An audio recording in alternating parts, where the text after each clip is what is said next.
Danas se mnogi ljudi oslanjaju na jednu veliku laž da ne bi vjerovali u Boga i čak misle bez ikakvog znanja da je ta laž naučna činjenica. Koja je to laž? Evoluciona teorija. U stvarnosti, epizode 1 do 4 Put vječnosti su dovoljne da dokažu da je ova teorija pogrešna, posebno zbog inteligentnog dizajna. Ali u ovoj epizodi ćemo ići u detalje i korak po korak pokazati sve greške koje mnogi ljudi ne znaju. Ali da li zaista znate šta je evoluciona teorija? Da li ste uopšte stekli minimum znanja o ovoj temi? Da li poznajete najnovija naučno otkriće ili mišljenja najvećih naučnika? Evolucionu teoriju je osnovao Charles Darwin 1838. godine, dakle prije skoro 200 godina. Vjerujete li da nauka od tada nije napredovala i da nije otkrila ništa novo? Danas ćemo vam pokazati greške evolucione teorije i objasniti zašto je gotovo nije ostalo zagovornika evolucije i što se sve više njih okreće kreacionizmu, a time i očiglednom stvaranju od strane inteligentnog tvorca. Zašto su Einstein i mnogi drugi naučnici godinama nakon Darwina vjerovali u Boga, iako je ova teorija već postojala? Zato što je evoluciona teorija puna naučnih nedoumica, a Charles Darwin i sam je to znao. On je u svojoj knjizi izjavio: "Potpuno sam svjestan da u mojim spekulacijama postoje ozbiljni nedostaci i nadam se da će nauka u budućnosti potvrditi moje tvrdnje." Međutim, nauka nije potvrdila ništa, već je umjesto toga opovrgla svaku pojedinu činjenicu. I zato se evoluciona teorija danas potpuno raspada. Hajde sada da krenemo iz početka. Teorija se zasniva na pretpostavci da materija može nastati iz ničega. To znači da je živo biće navodno nastalo iz ničega, zatim se razvijalo, te da sve životinje, uključujući i čovjeka, potiču od tog prvobitnog bića, koje je prvobitno živjelo u vodi, izašlo iz nje i stvorilo sva živa bića, pri čemu bi čovjek na kraju poticao od majmuna.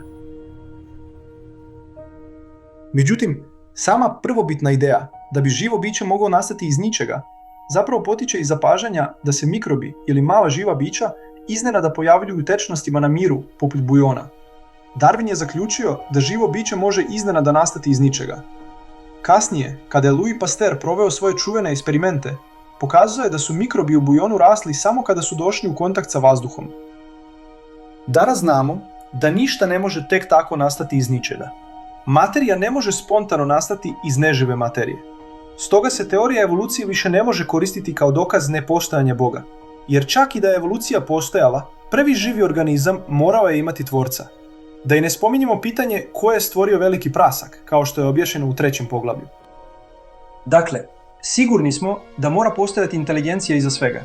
Ako čitate Darwinovu knjigu, na samom kraju ćete također primijetiti da je i sam Charles Darwin rekao: "Osjećam se primoranim da prvobitni uzrok posmatram kao ispunjen inteligentnim duhom." Ispunjen inteligentnim duhom. Ispunjen inteligentnim duhom. Sada znamo da mora postojati tvorac koji je pokrenuo cijelu stvar. Ali čak je i evolucija koja slijedi nemoguća. Zašto je tome tako? Na početku je navodno postojalo biće koje je izašlo iz vode. U Darwinovo vrijeme nauka nije znala za izuzetnu kompleksnost škrve i pluća. Ako izvadimo ribu iz vode, ona momentalno uginje. Njen disajni sistem nije prilagođen za život izvan vode. Stoga je nemoguće da se živo biće može tako radikalno promijeniti. Čim bi to biće pokušalo da izađe iz vode, momentalno bi nastradao. Škrižni aparat je previše kompleksan i ne može se tek tako pretvoriti u pluća.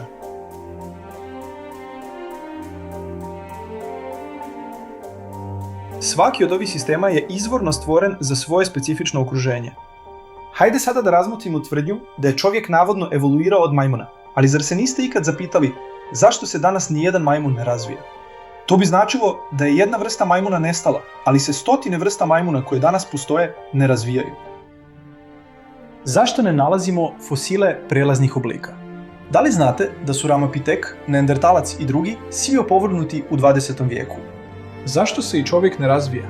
To bi značilo da je čovjek kraj evolucije. Zašto se od 1.500.000 različitih životinjskih vrsta nijedna dalje ne razvija?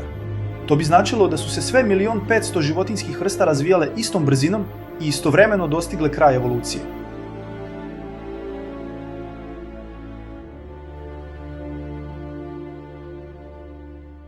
Evo onoga što zaista dokazuje da je evolucija nemoguća. Pošto se danas ništa više ne razvija, sve je moralo evoluirati ranije i time su sve životinje bile različite. Ali zašto se evolucija naučno potpuno raspada? Zato što fosili potpuno opovrgavaju tu teoriju. Da je sve evoluiralo, trebali bismo naći mnogo fosila u fazi transformacije. Na primjer, riba koja se pretvara u gmizaca. Kao što je Charles Darwin rekao, trebali bismo naći fosil pola riba, pola gmizalac. Gmizalac koji se pretvara u pticu. Trebali bismo naći gmizaca kod koga krila počinju da rastu, ali ne nalazimo ni jedan od tih fosila. Međutim, ako nađemo fosile drevnih životinja koje se nisu promijenile, to bi dokazalo da nije bilo promjene i da prema tome nikada nije bilo evolucije.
To je dokazalo da se ništa nije promijenilo i da je nemoguće da sve životinje potiču od jednog organizma.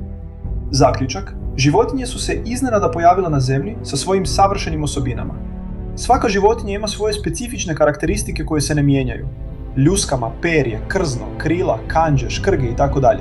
Sve ove stvari mogu biti stvorene samo od strane inteligencije. Znamo da čovjek za svoje zdravlje treba vitamine i minerale. I slučajno šta nalazimo na zemlji? Voće, povrće. Kako to da se sve ove stvari na zemlji pojavljuju upravo za nas? Slatka voda za piće, ciklus dana i noći za život i spavanje. Šta sve ovo ima da traži ovdje? Bog nam je sve dao. On nam je rekao, jedite od onoga što vam je On dodelio i kod njega je konačni povratak. A odakle dolaze sve stvari od kojih smo sačinjeni? Krv, koža, mozak, srce. Ne nalazimo ove materijale u prirodi. U stvaranju nebesa i zemlje nalaze se znaci za one koji razmišljaju. Znaci za one koji razmišljaju. Znaci za one koji razmišljaju. Evo jednostavnog primjera za kraj. Kada vidiš ovo drvo, znaš da ga je čovjek olezivao. Slučaj ne pravi tako nešto. Ovdje je očigledno primijenjena inteligencija. A zašto onda ne kažemo da su tokom miliona godina grane rasle na takav način i same formirale ovaj oblik? Zato što znamo da to nije moguće. Među milijardama drveća na planeti nijedno ne bi poraslo baš na takav način. Drvo se ne razvija tako. Ako se već nijedno jednostavno drvo ne može tako razviti, kako onda mislite da su se čovjek i životinje mogli razviti? Ali evo još jasnijeg, nepobitnog argumenta. Darwin je rekao da je sve evoluiralo od jedne bakterije, molekuli i tako dalje. Oni su mogli stvoriti DNK. Danas svako zna da je nemoguće da DNK, proteini, ribozomi, jezgro, organele i tako dalje, koji se nalaze u našem tijelu, mogli nastati istovremeno. Svi naučnici se slažu po tom pitanju. Darwin je dakle rekao da je od jedne bakterije nastao protein, koji se zatim razvio i stvorio DNK, kao i sve prethodno spomenute sastavne dijelove. Stoga se DNK ne može pojaviti sama, bez proteina. Ali evo šta nauka danas zna. Proteini se ne mogu formirati bez DNK. Za stvaranje samo jednog proteina potrebno je 60 različitih proteina. Proteini se ne mogu formirati bez ribozoma. Proteini se ne mogu formirati bez RNK. Proteini se ne mogu formirati bez ATPA. Proteini se ne mogu formirati bez mitohondrija koji proizvode ATP. Proteini se ne mogu formirati bez jedra. Proteini se ne mogu formirati bez citoplazme. Proteini se ne mogu formirati ako nije prisuta niti jedna organela u ćeliji. Shvatite dobro ovo. Radi se o međusobno povezanom sistemu koji mora funkcionisati istovremeno. Nijedan dio ne može postojati bez drugog. Čak i ako jedna od komponenti postoji, ne može funkcionisati bez ostalih. To znači da su sve ove komponente morale biti prisutne istovremeno. A pošto je to nemoguće, znamo da je ova takozvana evolucija potpuno ironična.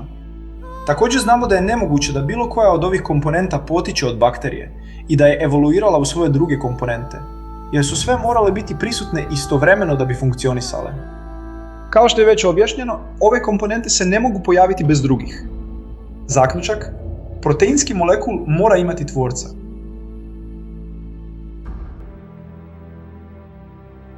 Da li poznajete Antonija Flew? On je bio vjerovatno najutjecajniji ateista 20. vijeka. Ovaj čovjek je radio 54 godine da dokaže da Bog ne postoji i na kraju je prihvatio očiglednu istinu da je nemoguće da se bilo šta razvilo s obzirom na najnovija otkrića o DNK i savršeno usklađenim zakonima univerzuma. Evo nekoliko riječi koje je izgovorio prije nekoliko godina. Sada sam uvjeren da je nemoguće da je prva živa ćelija nastala iz neživih materijala, da bi potom stvorila izuzetno složena živa bića. Ili, kada govorimo o prirodi, jedino pouzdano objašnjenje ovdje je božanski duh. Ovo važi i za mnoge druge veoma velike naučnike, kao što je Jean-Paul Sartre, koji je preminuo prije oko 20 godina. Zašto mislite da se to zove teorija evolucije? Zato što je to upravo bila samo teorija. Charles Darwin je rekao: potpuno sam svestan da u mojim spekulacijama postoje ozbiljni nedostaci.